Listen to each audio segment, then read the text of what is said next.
साथियों नमस्कार। जैसे कि आप सब जानते हैं कि एससीईआरटी ने बिहार एनएमएमएस का फॉर्म रिलीज कर दिया है। 26 तारीख से इसको ऑनलाइन फॉर्म फिल किया जा सकता है। तो आज का वीडियो में हम लोग कवर करने जा रहे हैं कि किस तरीके से स्टेप बाय स्टेप मोबाइल से या डेस्कटॉप से इजीली इस फॉर्म को फिल कर सकते हैं। पहले मैं आपको मोबाइल से करके दिखा रहा हूँ।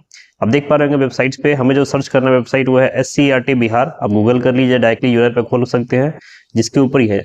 तो क्लिक करने के बाद आपको ये ऑफिशियल वेबसाइट है एससीईआरटी बिहार का। यहाँ पे आप देखेंगे तो इसके अंदर क्लिक नहीं, यहाँ पे एक नोटिफिकेशन बार आपको दिख रहा है। ये जो आप यहाँ पे देखिए स्क्रॉलिंग में सारी चीजें चल रही है, प्रेस रिलीज।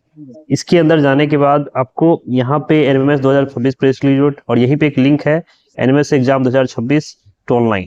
जैसे हम क्लिक करते हैं तो हमारा ये लिंक खुल के आ जाता है जिसमें सारी जानकारी दी हुई है कि किस तरीके से परीक्षा संबंधी जानकारी आपको लेना हो तो आप एग्जाम के बारे में सारी चीज जान सकते हो। इसको जब आप क्लिक करेंगे ना तो इसमें सारा डिटेल आपको निकल के आएगा। देखिए यहाँ पे सारी चीजें हैं कि क्या दिशा निर्देश है, हर एक चीज है, क्या परिणाम होगा, सारी चीज क्लियर है। तो अब यहाँ से इसको चेकआउट कर सकते हैं।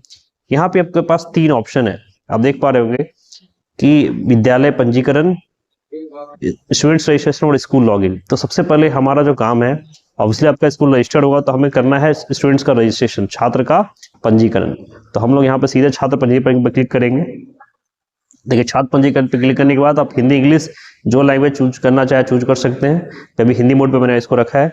यहाँ पे छात्र पंजीकरण पे हमें सीधे नीचे आ जाना है। यहाँ पे ये जो ऑप्शन है हमारा, इस वाले पे क्लिक करना है। यहाँ पे 3 चीजें पूछी जा रही है।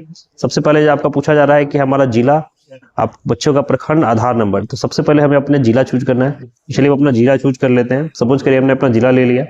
जिला चूज करने के बाद आपको यहाँ पे आएगा प्रखंड का ऑप्शन। यहाँ से आप अपना प्रखंड चूज कर सकते हैं।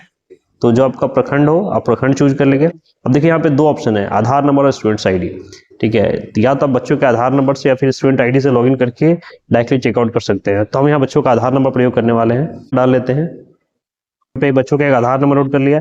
अब देखिए जैसे ही आधार नंबर आप डालेंगे ना तो यहाँ बच्चों को, अब सबसे अच्छी चीज है कि यहाँ पे बाय डिफॉल्ट खुल के आ जाएगा बच्चों का नाम क्या है ना, बच्चों की स्कूल और कोड है, बच्चों टोटल नाम यहाँ पे क्लियर आ जाएगा। यानी कि आपको कुछ भी डालना नहीं है, आधार नंबर डालते ही विद्यालय का नाम, आईडी, यूडाइस कोड और आपका छात्र का नाम आ जाएगा।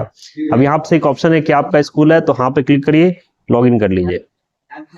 देखिए लॉगिन करने के बाद स्टूडेंट्स का जो डिटेल है, by default date of birth, ये सारी चीजें यहाँ पे है। अब यहाँ पे आपको सीधा डालना है परसेंटेज ऑफ 7th क्लास। तो 7th क्लास में इसका परसेंटेज क्या है, आपको पता है कि 55% मिनिमम होना चाहिए। तो बच्चे का जो परसेंटेज था मैं वहां पर फिल आउट कर देता हूँ 65। क्या है, बच्चा डिफरेंटली एबल है। अगर यस या नो पे आपको क्लिक करना है तो नो पे क्लिक करेंगे। अगर वो यस होगा, एबल होंगे, तभी आप इस पे क्लिक करेंगे। कैटेगरी देखिए ऑलरेडी है। कास्ट नेम, अब चूंकि यहाँ पे कैटेगरी बाय डिफॉल्ट है तो कास्ट नेम और आपको कास्ट सर्टिफिकेट अपलोड करना पड़ेगा। फिर यहाँ पे आप देखें नीचे कास्ट सर्टिफिकेट डालने के बाद यहाँ पे आपको इसकी इन्फॉर्मेशन जो ऑलरेडी फिल्ड है इसमें, आप इसको चेंज नहीं कर सकते हैं। यहाँ पर या इसके बाद आपको लेना है मीडियम ऑफ एग्जामिनेशंस। यहाँ पे आप देख पा रहे होंगे कि कौन सा मीडियम है, इंग्लिश हिंदी। तो हिंदी मीडियम है आपका। फैमिली में father name mother name already लिया हुआ है। पेरेंट का मोबाइल नंबर पहले से मेंशन है।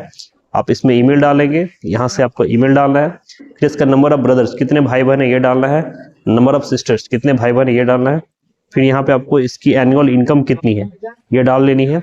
फिर उसके आधार पर आपको इनकम सर्टिफिकेट डालना पड़ेगा। इसके बाद आपको यहाँ पे स्टूडेंट्स का फोटो विद सिग्नेचर, यानी स्टूडेंट्स के यहाँ पे फोटो और सिग्नेचर साथ में चाहिए। ठीक है, वो चीजें अपलोड करनी है। यहाँ पे ध्यान देने वाली बात यह है कि जो फोटो है मैक्सिमम 200 KB का होना चाहिए और फॉर्मेट आपका होना चाहिए जेपीजी, पीएनजी और जेपीजी। इस तीनों फॉर्मेट में अपलोड कर सकते हैं। इसका यहाँ पर डिक्लेरेशन पे क्लिक करके सेव एंड प्रीव्यू पे क्लिक करेंगे। तो बहुत बेसिक सा प्रोसेस है। आपके आधार कार्ड बनने के बाद मुश्किल से आप बच्चे का तीनों सर्टिफिकेट जनरेट अपलोड कर देना है, मीडियम चूज कर लेना है, ईमेल आईडी डालना है, नंबर ऑफ ब्रदर से सिस्टर डालना है और आसानी से उस बच्चे का आपका क्या हो जाएगा, रजिस्ट्रेशन पूरा हो जाएगा। तो इस तरीके से ज्यादा बच्चों का हम लोग रजिस्ट्रेशन कर सकते हैं।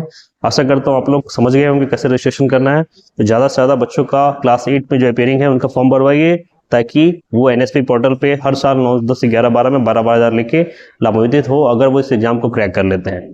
धन्यवाद।